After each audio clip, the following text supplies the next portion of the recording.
mutahharah, ada istri-istri yang bersih, suci daripada haid dan sebagainya.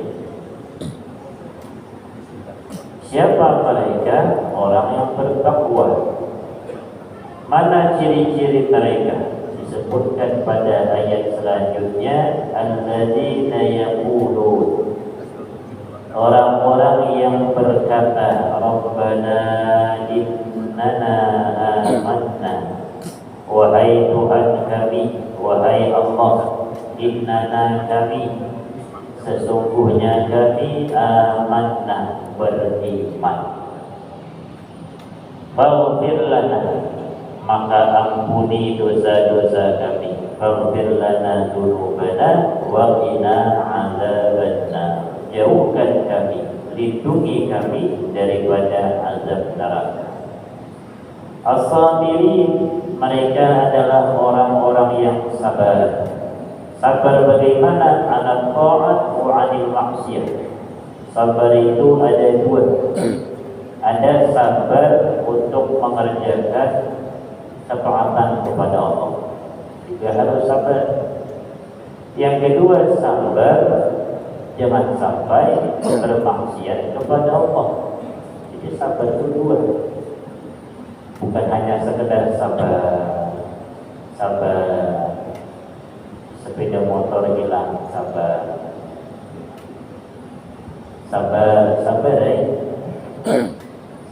dia mau kada mau sabar, rumah terbakar, sabar.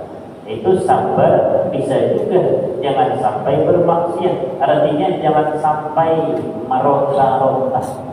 Ketika dia meronta-ronta, berarti dia tidak menerima atas keputusan yang telah Allah berikan kepadanya. Nangis-nangis menggerahuk-gerahuk, ya maklumlah, sudah takdirnya begitu. Boleh bersedih, tapi jangan sampai meronta-ronta sehingga tidak terima atas takdir yang telah ditentukan oleh Allah. Siapa kita? Siapa Allah? Kita adalah hamba Allah, adalah Tuhan. Hamba menurut apa kata Tuhannya, maka hamba harus menurut apa kata Allah Subhanahu wa Ta'ala. Meronta-ronta ketika terkena musibah berarti tidak terima atas keputusan Zat yang menciptakan kita, durhaka kita kepada Allah. Maka itu termasuk menahan diri, sabar jangan sampai bermaksiat.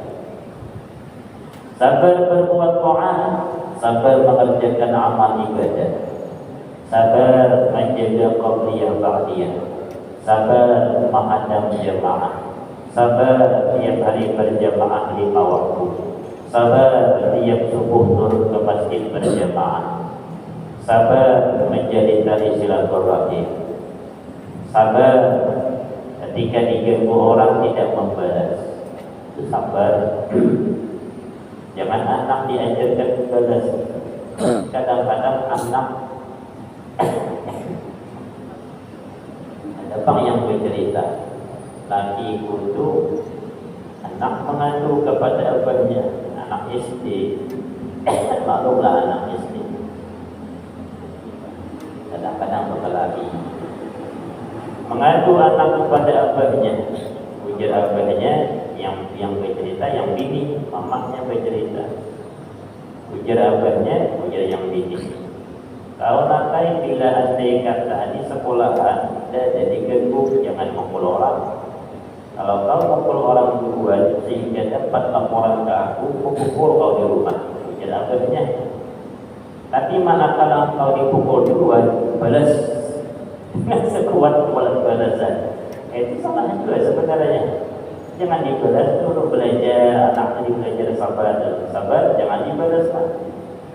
Maklumlah akan-akan, karena sudah 2 kali 3 kali diganggu, hanya laporkan, hanya dibalas. Ini kadang abahnya mengajari, pokoknya bila kau dipukul duluan, balas. Kita ini orang beda, abahnya orang beda. Kalau mengajari anak, sesuaikan dengan ajaran di dalam Islam. Ini susah nanti, itu tertanam dalam watak anaknya, sehingga anaknya tadi pas dipukul karena nakal, anaknya suka menghormat orang lain. Orang di Huruf Sari dipukul oleh kawannya, balas dia, akhirnya berkasus jadi. Salah siapa? Karena didikan kita yang salah dulu. Dia tertanam di perintah orang tua dibalas.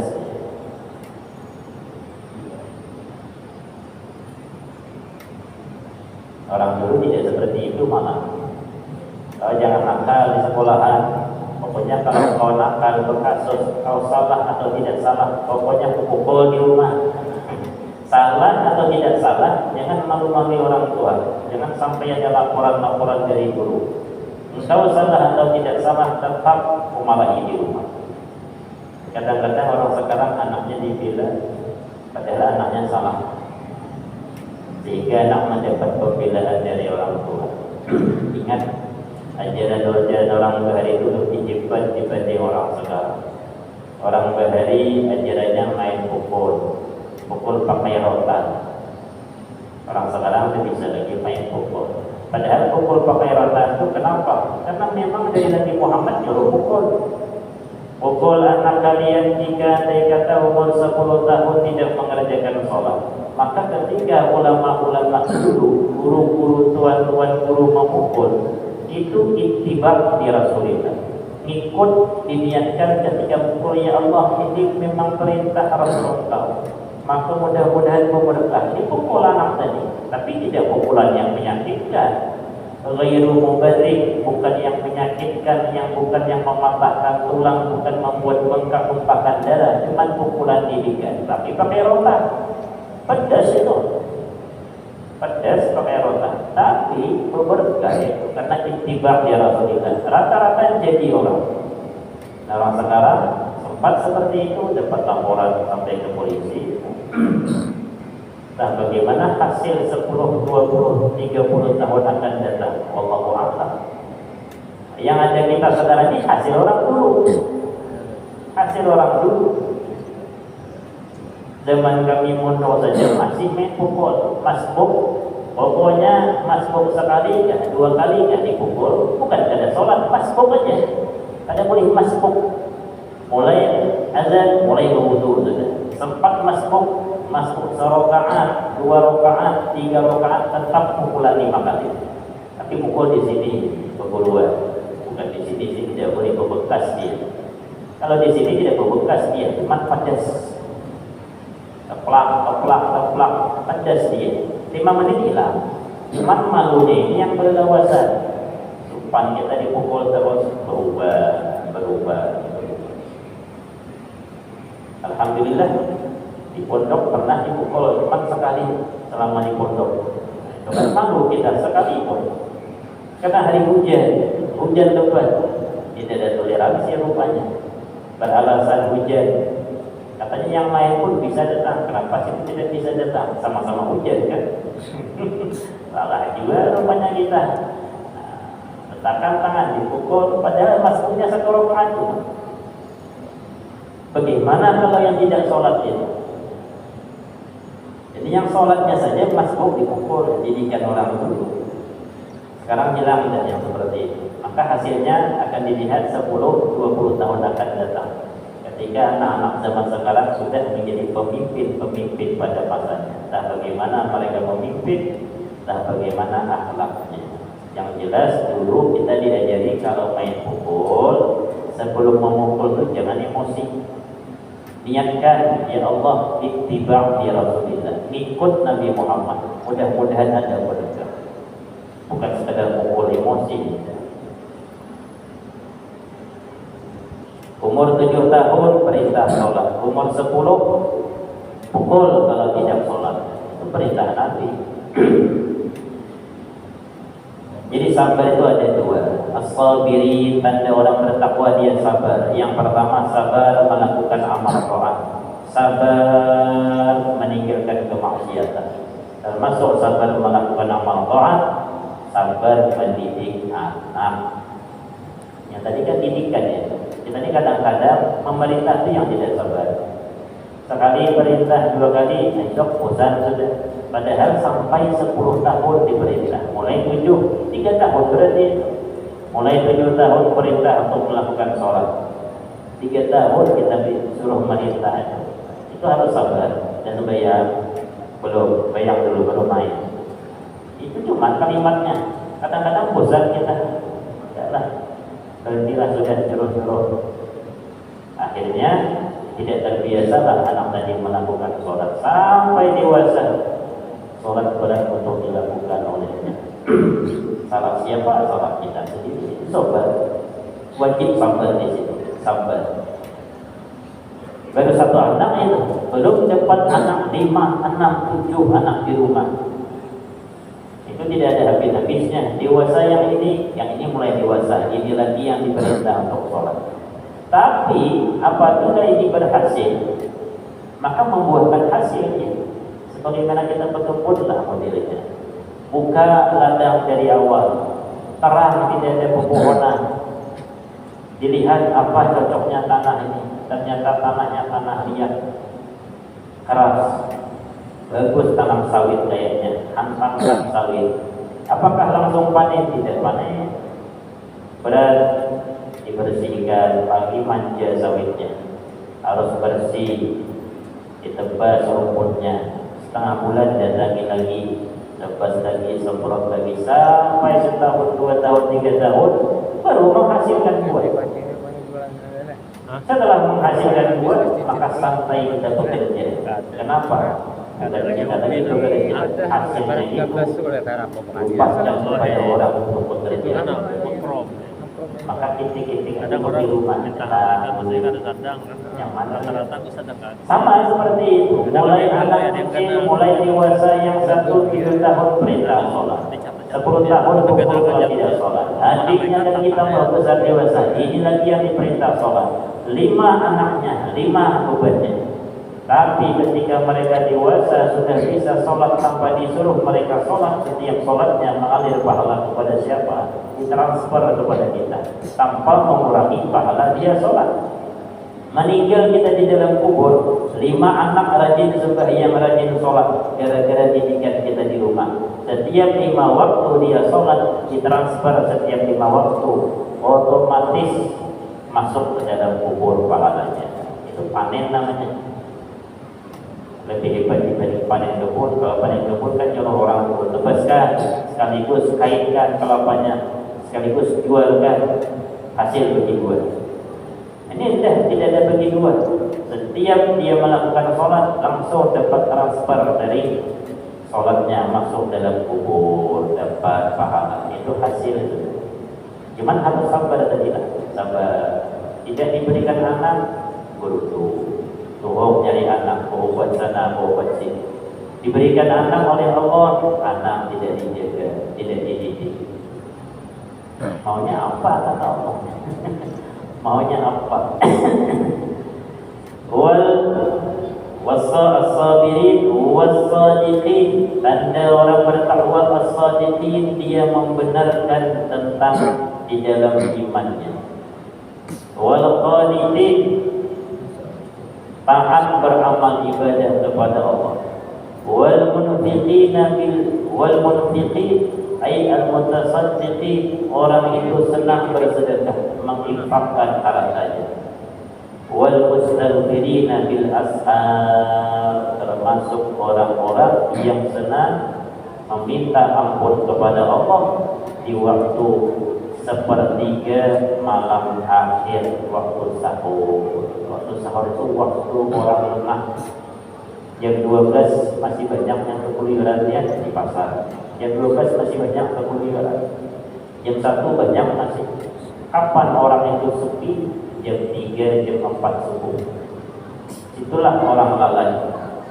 Dan jam itulah paling banyak masuk ke rumah. Karena itu waktu-waktu lalai. Kalau jam 1, jam 12 belum lagi. Masih banyak di pasar orang. Tapi jam 3, jam 4 subuh sepi. Orang pada tidur seluruhnya. Ada hamba Allah mengucapkan astagfirullahaladzim, ya Allah, meminta kepada Engkau, minta ampunan kepada Engkau yang Maha Agung. Orang-orang yang bertakwa seperti itu. Wal mustaghfirina bil ashar. Makanya orang-orang aulia Allah itu tidak ada yang meninggalkan malam. Pasti mereka senang bangun malam. Tidak ada kisahnya aulia tidak bangun malam. Kalau ulama masih bisa tidak bangun malam. Ulama bukan aulia. Aulia pasti dia ulama. Kenapa? Karena tidak ada wali itu yang bodoh. Andai kata Allah ingin mengangkat seorang wali dari orang yang bodoh, tidak paham ilmu agama, la'allamahu, pasti akan diajari. Kalau sudah Allah yang mengajari tanpa perantara, tanpa guru, tanpa apa-apa, langsung tinggal kun fayakun. Alim kata Allah, alim sudah. Yang pernah ini yang kita berguru dari kecil, sekolah SD, sanawiyah, belajar. Namanya ulama. Kalau sudah jadi orang alim itu ulama, tapi belum tentu aulia. Ulama bisa tidak bangun malam, tapi wali seorang aulia pasti bangun malam, karena kecintaannya berhubungan munajat kepada Allah Subhanahu wa taala. Lezatnya di sana. Kapan? Tengah malam. Orang lagi tidur lalai, dia mendekatkan diri kepada Allah. Bahkan andai kata waktu subuh datang, mereka merasa terbebani waktu siang sudah. Jadi senang mereka bangun malam itu senang. Syahidallahu annahu la ilaha illahu. Syahidallah, Allah bersaksi, la annahu, bahwasanya la ilaha illahu, tidak ada Tuhan illahu, kecuali Allah. Aila ma'budah fil wujud bihaqqin illahu. Maksudnya tidak ada yang disembah yang ada di alam semesta ini, yang ada ini dengan sebenar-benarnya kecuali Dia Allah. Siapa lagi yang bersaksi? Yang pertama Allah sendiri bersaksi Dia adalah Tuhan. Yang kedua wal malaikatu, para malaikat bersaksi Allah adalah Tuhan.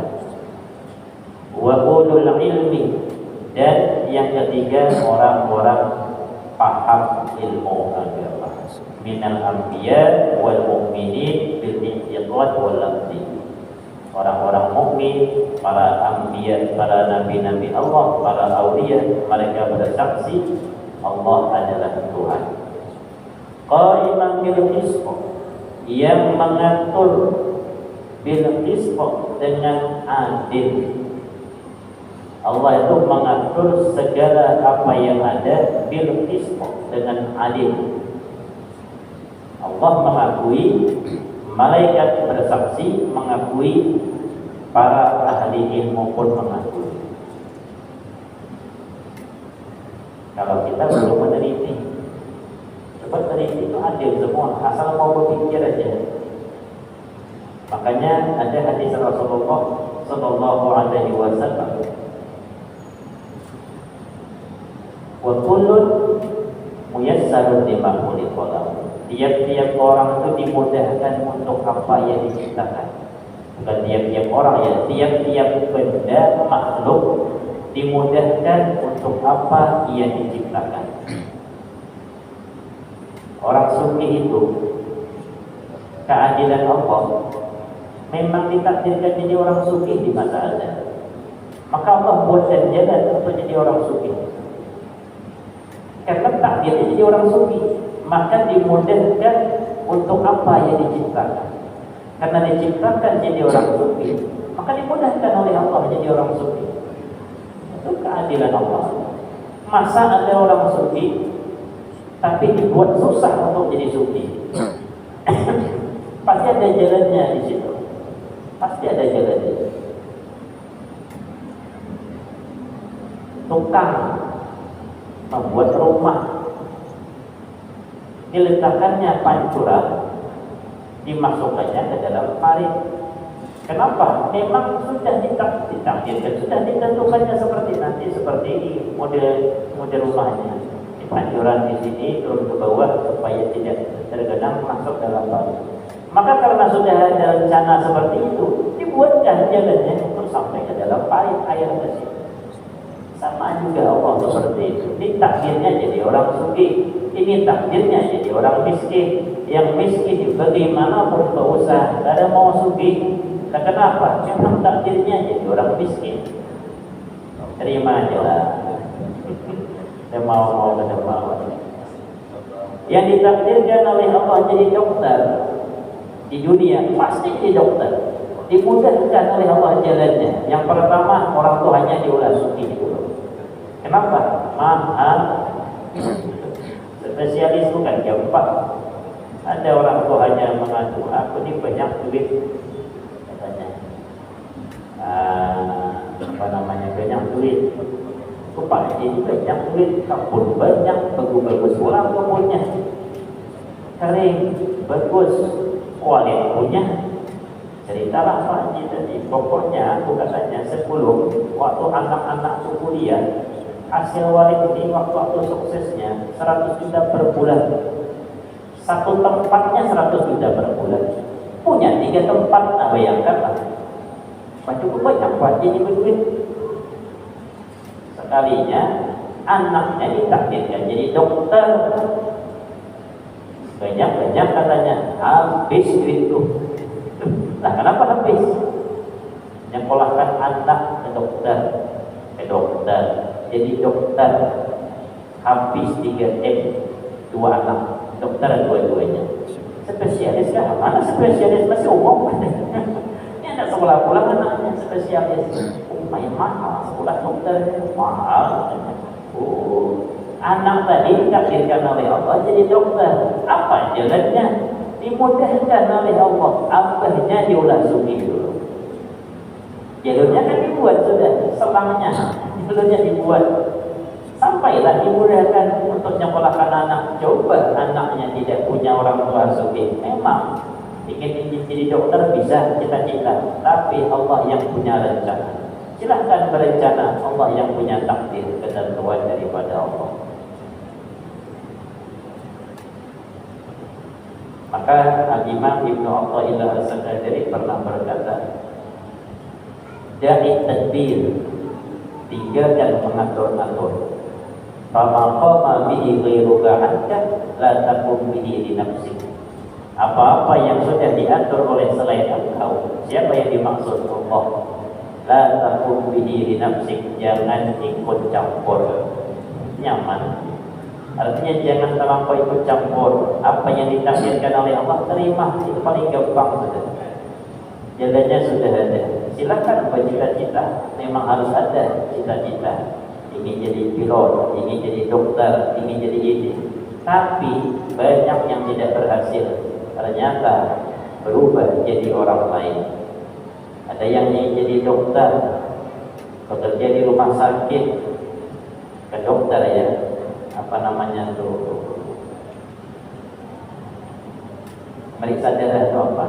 Periksa darah, hasilnya ketahuan di labor, apa itu namanya? Jadi kalau ahli kimia bisa masuk di situ. Kamar masukkan ke dokter ke rumah sakit. Orang terbilahan, asli terbilahan sampai di rumah sakit. Nantilah katanya ada yang kosong. Ternyata dapat kabar tiba-tiba yang satu kawannya langsung masuk. Apa ada menghadang-hadang? Ternyata dicek-cek. Oh, kalau ingin masuk, masukkan sedikit duit. Ini bagaimana kisahnya masukkan sedikit duit? Akhirnya orang tuanya tidak mau. Ya sudah, daripada masukkan duit tidak karuan, hasilnya pun tidak karuan. Masukkan duit, dapat bekerja di sana, geser orang lain, hasil gaji itu bagaimana? Itu yang dimakan anak bini nanti. Nah sudah, tidak usah kerja di labor, cari yang lain. Akhirnya tes lagi PNS, lulus di PNS, kerja kantoran. Cita-cita dari awal rumah sakit, beda. Allah menghendaki jalannya beda. Dan Allah bukan ke situ kau, ke sini nanti dah atur. Agendanya ke sini sudah pasti menurut aturan Allah, bukan menurut pikiran kita. Dan itu diterima.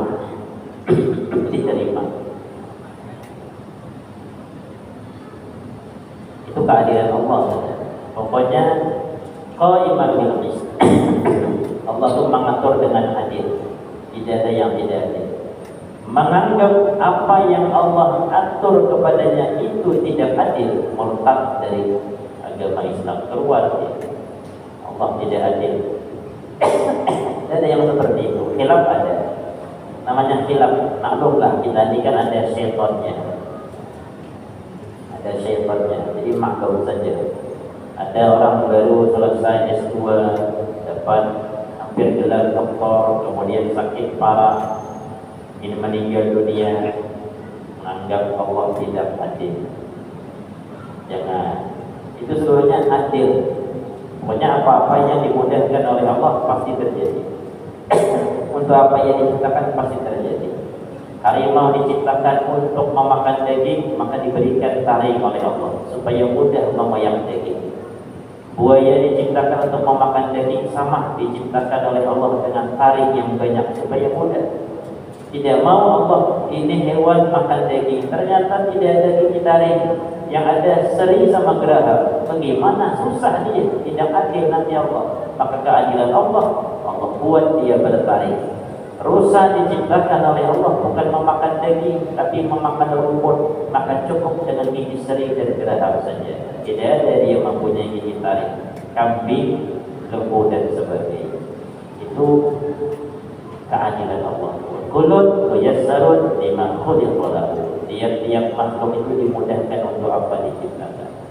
Diciptakan menjadi ulama, dimudahkan menghafal. Ulama itu kan menghafal, tidak ada belajar tidak menghafal, tidak mau jadi orang alim kalau tidak menghafal. Dimudahkan untuk menghafal Quran, dimudahkan juga. Takdirnya menghafal Quran. Kita dulu pernah ingin menghafal Quran, cuman hafalan tidak kuat. Oh berarti takdirnya bukan untuk menghafal Quran. Kita lepas. Jadi harus sadar dengan diri. Hafal satu juz, nambah satu juz ini, waduh berat, hilang yang dibawa. Tambah lagi, tambah hilang yang dibawa. Sadar kita, oh berarti bukan ini kita diciptakan. Suara kurang bagus, jangan memaksa menjadi bagus. Suara kayak kumbang terapit, maksa baca qasidah, kasihan orang, kasihan mendengar. Sadar diri kita. Oh aku ini bukan tukang qasidah, cukup tukang bergendang jadilah. Kadang-kadang orang kalau kopi ini diambil nih qasidah, orang kasihan mendengar. Kasihan orang, hilang semangat, hilang khusyuk, menyelawat itu hilang, mendengar salawat itu hilang khusyuk, karena suaranya itu tidak bagus. Sadar diri, aku ini suara kurang bagus, berarti bukan di tilawah, bukan di qasidah, maka menghindar dari itu. Jangan memaksakan diri. Tapi bagi orang yang diciptakan oleh Allah memang pas untuk tilawah, bagus qasidah, pasti dimudahkan oleh Allah. Yang jelas suara tetap mudah, tinggal mengembangkan saja. Jadi harus sadar diri. Sudah adil sudah. Tidak mau Allah seluruhnya jadi ahli qasidah, seluruhnya jadi tilawah, seluruhnya jadi pedagang, seluruhnya jadi ulama. Mana mau seperti itu? Tidak adil nanti. Jadi ada dibagi-bagi tugas. Ada yang mengurus ini, ada yang mengurus ini. Maka dunia ini berputar, jalan dengan sendiri. La ilaha illahu al-azizul hakim. Tiada ada Tuhan illahu kecuali Allah al-aziz yang maha mulia di dalam kerajaannya, al-hakim dan maha bijaksana. Allah itu bijaksana fi sunnihi, di dalam ciptaannya, perbuatannya. Nah ini Israel dibalaskan oleh Allah sedikit. Menzalimi orang, maka dizalimi.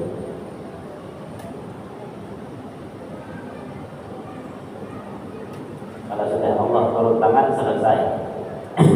Seluruhnya selesai. Sebagaimana Abdul Muttalib tidak mau mengurus Ka'bah. Tidak mau. Kata Abdul Muttalib bilang ke Abraha, ternakku kembalikan, jangan diganggu. Katanya Abraha, apakah tidak ingin kau melintasi Ka'bah yang bertahun-tahun mulai zaman Nabi Ibrahim dibangun? bertahun-tahun bertegak lurus itu, tidak ada yang menggoyahkan, tidak ada yang merobohkan, bahkan jadi tempat penziarah pada waktu itu. Katanya Abdul Muttalib, ini urusan Tuhan, urusanku terlaku jangan diganggu. Urusan Ka'bah itu, urusan Tuhan. Kenapa ya? Karena beliau paham mana mungkin mengalahkan pasukan Ka'bah, pasukan gajah. Diambil, urus ternaknya, selamatkan, sudah serahkan itu kepada Allah. Tidak ada yang bisa melawan pasukan gajah. Ternyata Allah turun tangan dengan membawa pasukan kecil saja, yaitu pasukan burung. Burung ababil namanya. Dalam tafsir itu burung tidak pernah kelihatan sebelumnya dan tidak pernah kelihatan setelahnya. Jadi sampai sekarang tidak ada yang namanya ababil, tidak ada. Itu hanya ada waktu pasukan gajah ingin merobohkan Ka'bah. Bagaimana Allah menumbangkan gajah dengan hanya memakai burung saja? Itu kan hikmahnya. Kalau Allah turun tangan selesai, Allah ingin menumbangkan gajah dengan memakai burung. Cuman burung tadi hebat. Di dalam tafsir dikatakan burungnya itu berwajah manusia, tapi pakai paruh. Jadi bayang-bayangkan agak aneh juga. Kemudian membawa batu-batu yang terkena uapan api neraka. Setiap batu yang dibawa di paruh itu bertulis nama pasukan gajah itu. Umpama pasukan gajahnya 1000 orang, maka setiap nama, setiap orang itu ada ditulis namanya di batu itu. Maka batu yang dilempar oleh burung itu menyasar siapa yang pemilik namanya. Tidak ada rudal zaman itu, tapi kalah kecanggihannya itu. Jadi cari nama dia, siapa nama yang tertulis di batu tadi, maka disasar orangnya, pasti kena, tidak ada yang luput. Padahal burung cuma yang luput. Kita TNI, selapang, mantap sudah, kena angin nyasar.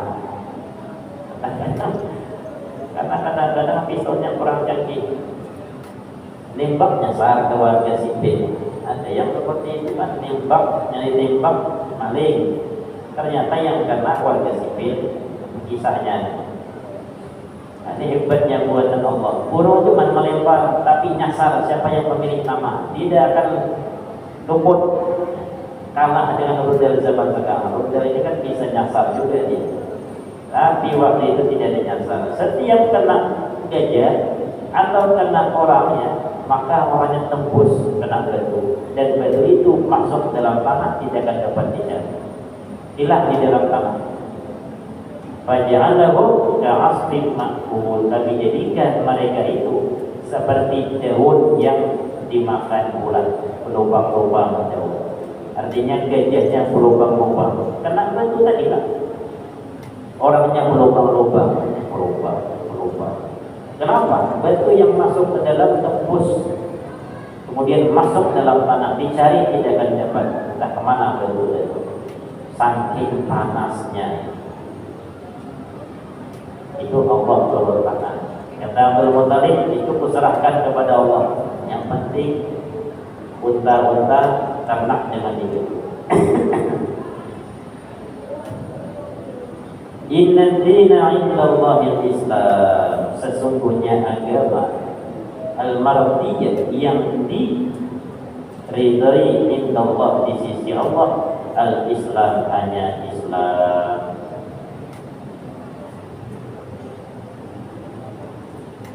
Wa makhtalafal ladzina utul kitab, tidak ada berbeda pendapat orang-orang Yahudi dan Nasara, orang-orang yang diberikan kitab, illa min ba'di ma ja'ahumul ilmu baghyan bainahum, kecuali setelah datang kepada mereka ilmu atau ajaran Islam, baghyan bainahum, karena benci dengki terhadap orang Islam.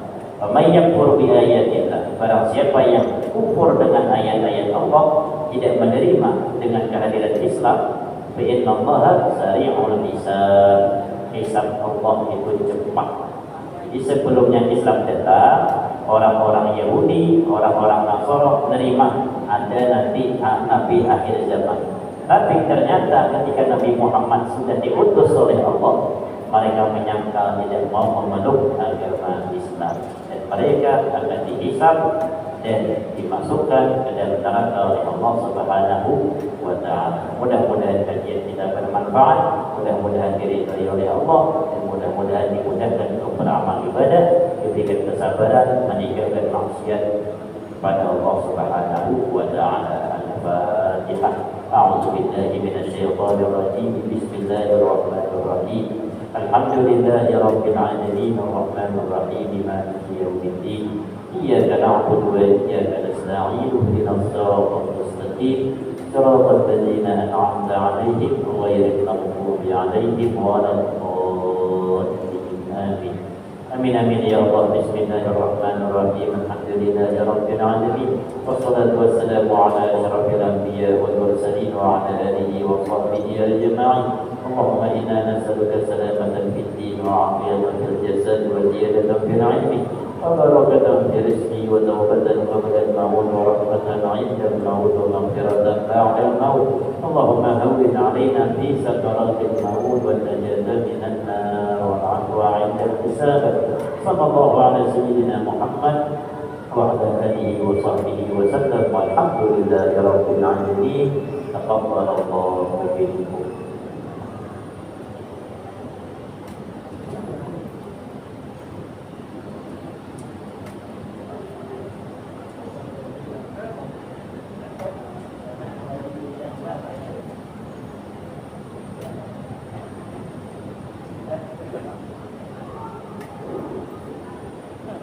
Dạ.